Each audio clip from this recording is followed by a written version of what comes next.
Hey there, hi there, hello there everyone. It's time for Hearts and Crafts with Anna. I'm Anna. If this is your first time here, welcome. Thank you for stopping by.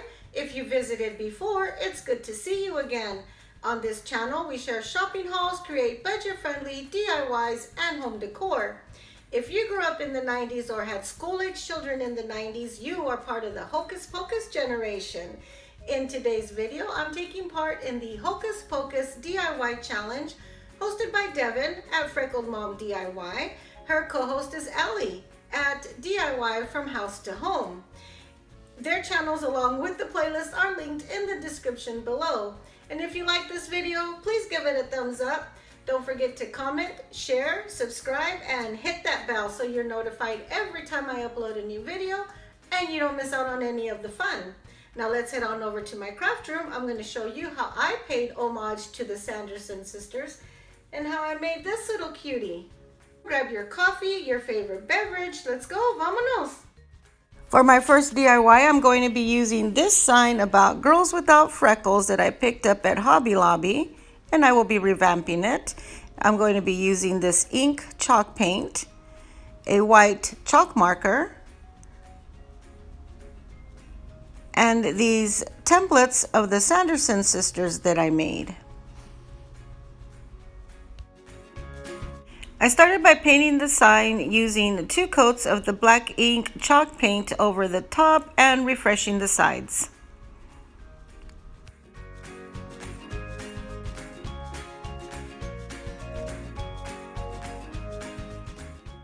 Once the paint was completely dry, I lined up my templates and traced them with the pencil.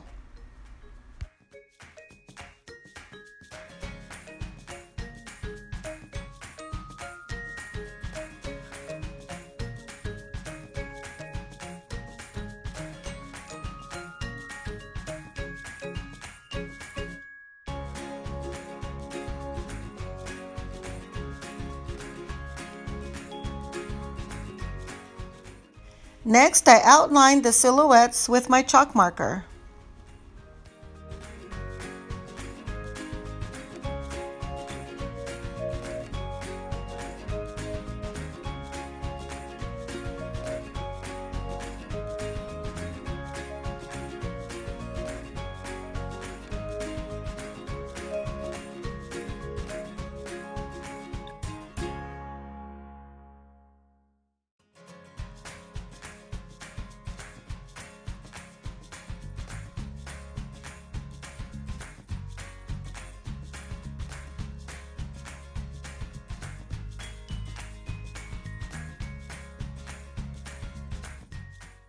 Next, I hand wrote Sanderson Sisters Company on a piece of copy paper.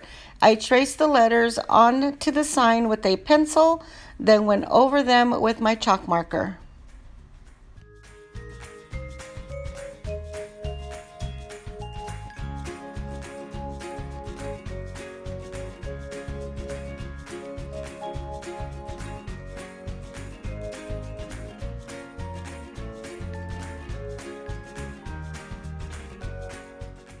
So what do you think?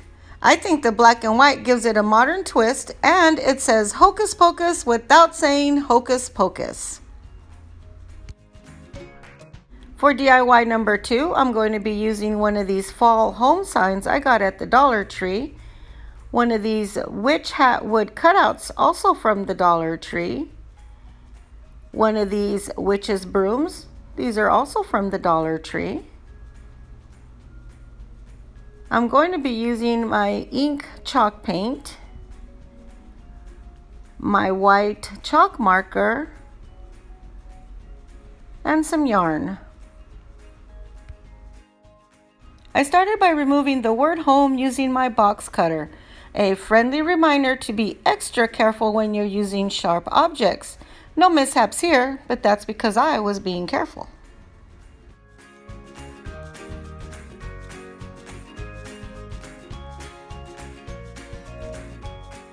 Next, I painted both sides of the witch's hat and the frame using the ink chalk paint.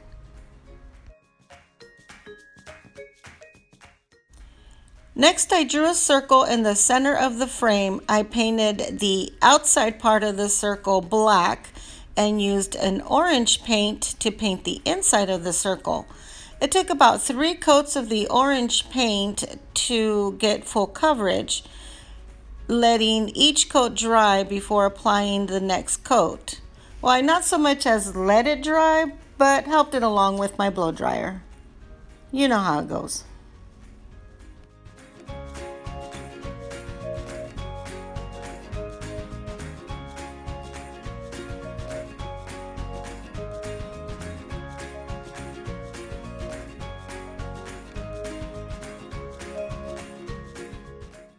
There's something about watching people paint. It's kind of soothing, huh? I think so anyway. Once the paint was dry, I hand wrote the words "Come we fly" in pencil, then went over them with my chalk marker. Next, I used the yarn to make a hat band for the witch's hat. I attached the hat to the sign, and then I added a little witchy veil so that it can blow in the wind as she flies through the night.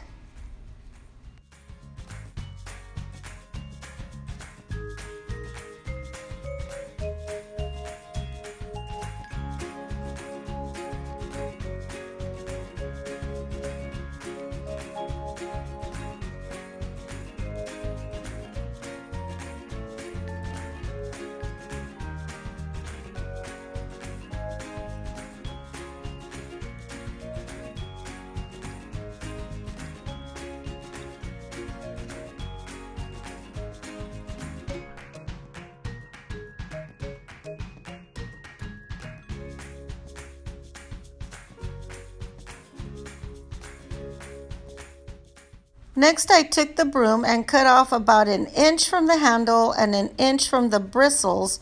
I removed the ribbon and added some of the yarn to coordinate with the witchy hat. Witches do have to coordinate, you know.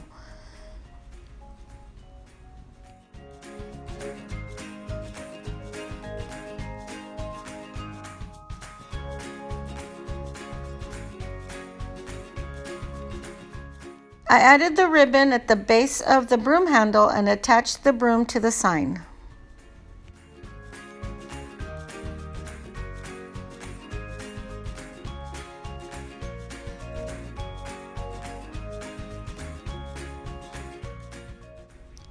Look, see? Next, I attached the yarn to the back to use as a hanger.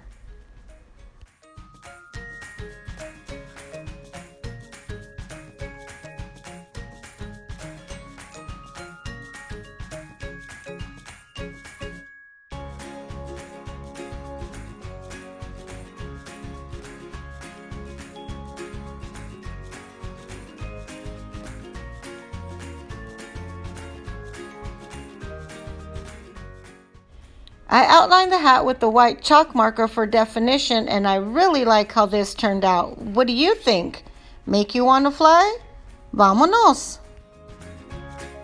For DIY number 3, I'm going to be using 3 of these witchy poo stockings from the Dollar Tree, an empty tube roll from some ribbon, and some polyfill.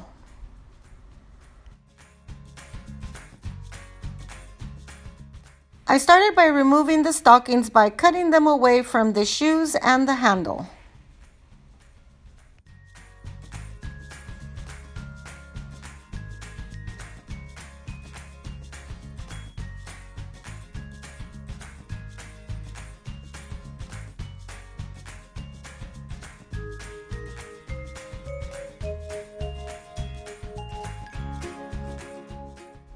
Put those aside, I'm sure we'll see them again. Next, I took the stockings and cut them in half.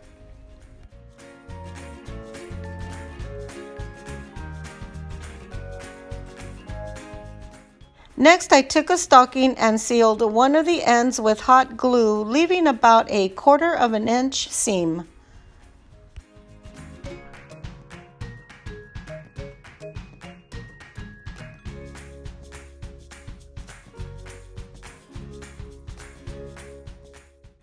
Next, I took some polyfill and started stuffing the stocking making sure not to stuff it all the way down or fill it all the way to the top. I wanted to leave some flexibility at each end. Once I had the stocking stuffed where I needed it to be, I then sealed the top, again leaving about a 1/4 of an inch seam.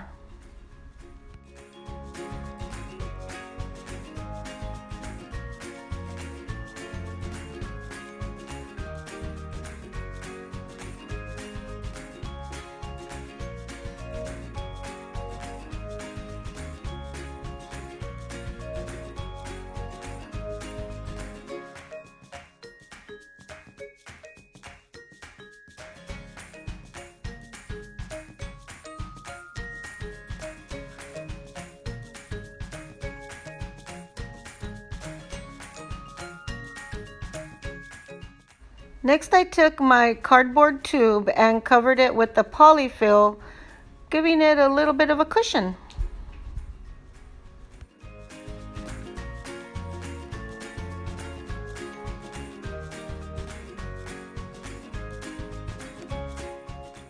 Once I had it all wrapped, I went around, checked to see that it was even, and covered up any bald spots.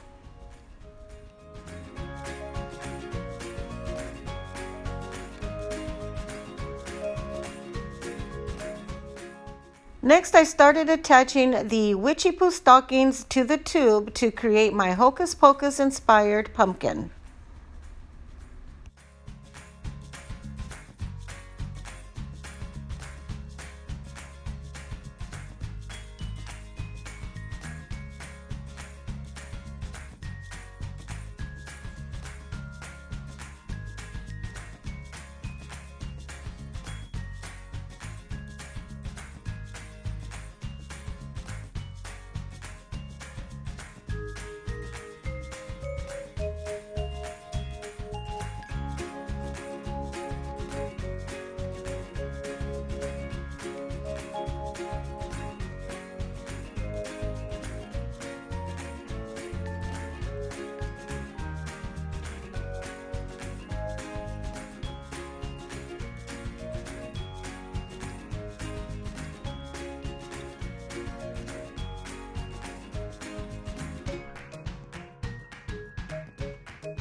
This is why I needed the flexibility at both ends of the stocking. Some of these did not want to cooperate, but it was still so much fun to make.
Some of these Witchy Poo stockings are getting runs in them.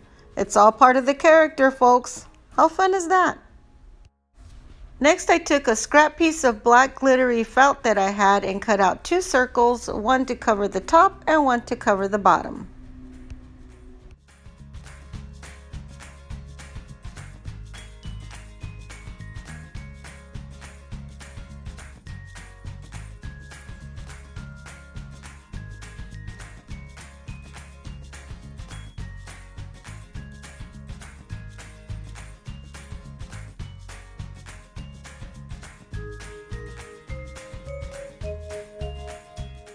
Next, I removed the netting from one of the handles and laid it over the top of the pumpkin.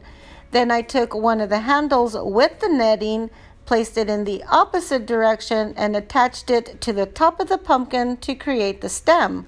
Now that's thinking outside the pumpkin.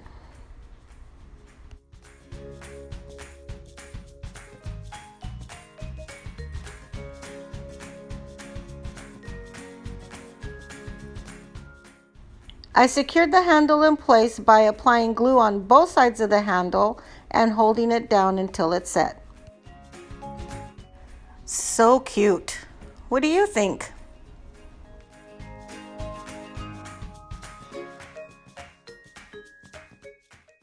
Well, this is a bunch of hocus pocus. I had so much fun participating in this Hocus Pocus DIY challenge hosted by Devin at Freckled Mom DIY and her co-host Ellie at DIY From House to Home. Don't forget to watch the rest of their playlist along with the host channels. If you liked this video, please give it a thumbs up. Thank you for watching and subscribing, and I'll see you in my next video. I smell children. Bye!